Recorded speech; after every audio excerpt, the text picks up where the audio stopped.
Hello लोगोफोर गिबि गिबियावनो नोंथांमोन बयखौबो बे चेनेलाव बरायनाय जाबाय। जों दायो मा होनोमोनलाय बेखौ बस चिकेन शेक होनना बुङो ने आरो ना बे जा बसनाव एसे सोंनि र' मा होनोमोनलाय बेखौ चिकेन शेक होनो रायजोफोर चिकेन शेक होनना बुङो ना चिकेन शेक आदसा नोंथांमोन जों दा बेबायदि खालामनो नागिरदों आरो ना नोंथांमोना नायलांबाय थाबानो जाबाय। नै कुक्लु भाइबो दं ओरैजाय ओमफ्राय दा फारसेनिफ्राय गोदा गोदा जालांबाय थागोन आरो ना बेखौ माबोरै खालामो बेखौ सावनानै माने बानलु संख्रि हालदै होनानै माने बेखौ बिराद बरिया टेस्टि मजा हिसाबै जानो नागिरदों आरो देन लेट्स एन्जय नोंथांमोना नायलांबाय थादो रायजोफोर। जोङो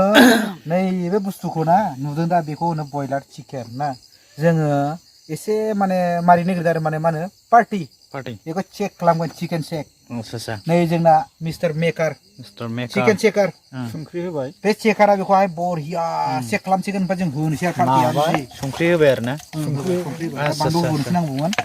बानलु होखागोन नामा बानलु ओमफ्राय आङो दा नै आरो गोदाबावनोसै ओमफ्राय बेवहाय एकदम बरिया बेखौ चिकेन शेक खालामनानै जों पार्टी एकदम बरिया खालामसै आरो आच्छा दे खालामसै नै गोदागासिनो दङ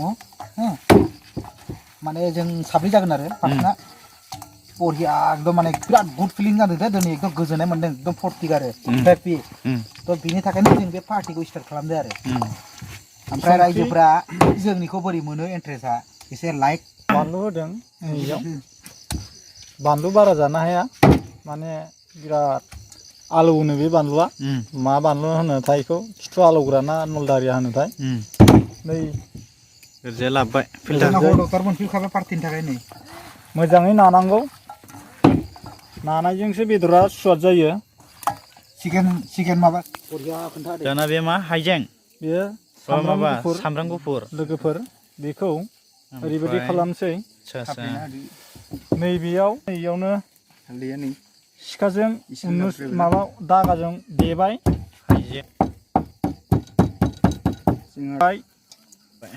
बेदराव होबाय ओमफ्राय लोगोसे हालदै होबाय बेखौ ओरै मिक्स खालामबाय लोगोफोर दाबाव बानायना जानो नानांगौ लोगोफोर मोजाङै लागायनांगौ आरो ना मोजाङै लागायनांगौ मोजाङै लागायबा जानोबो टेस्टि आंनाथ' जाबाय आंना बाखि दङ नै रायजोफोर नै आंना बे बाखि दंखायनो एडभान्स बेखौ खालामनानै साथा आथिं बानायनानै नै दा सुगासिनो दं आच्छा बिदि सिथुयो ना औ नैदि शेक होगोन रायजोफोर वाव very blabla very taste wow super I am feeling very happy आं दा एकदम फिरगासिनो wow let's enjoy wow that's one complete आच्छा मोनथाम हालदांगा जाबाय आरो दै बेलेन्स दंबावो लोगोसे बेलेन्स एबार हांनाय जाबाय दै हांगासिनो रायजोफोर अरा एसे नर्मेलि माने एसे मतलब स्ल' मसन नालाय अरना दा हिट बांसिन जाबाथाय बरिया जागोन शेकआ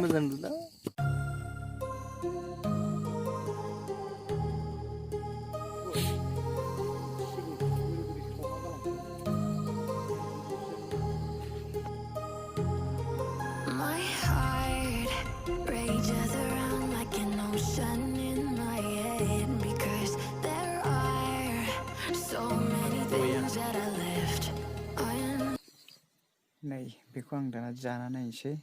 माबायदि मोनजायो बाब गोथाव बरिया माबायदि मोनजाखो गोथाव लोगोफोर गोथाव बिराद गोथाव ना बिराद गोथाव बस very tasty नै एकदम नायदो रायजोफोर वाव माने दहायनो एन्ड जाखाबायलै भिडिअआ नै नोंसोर रायजोफोर खाबसे वाव बे जाबाय लकेल वाटार दै रायजोफोर आंना एकदम अर सेराव ओरै गोलाव दोननांगौ वेरी ब्ला बहुत टेस्टी कसम से क्या बोलूं अभी मैं मेरा मुंह में कोई सवाल ही नहीं है मैं आप लोगों को समझाऊं आग में सेक के खाने से बहुत मतलब क्या बोलते हैं टेस्ट बढ़ता है ठीक है ना देखिए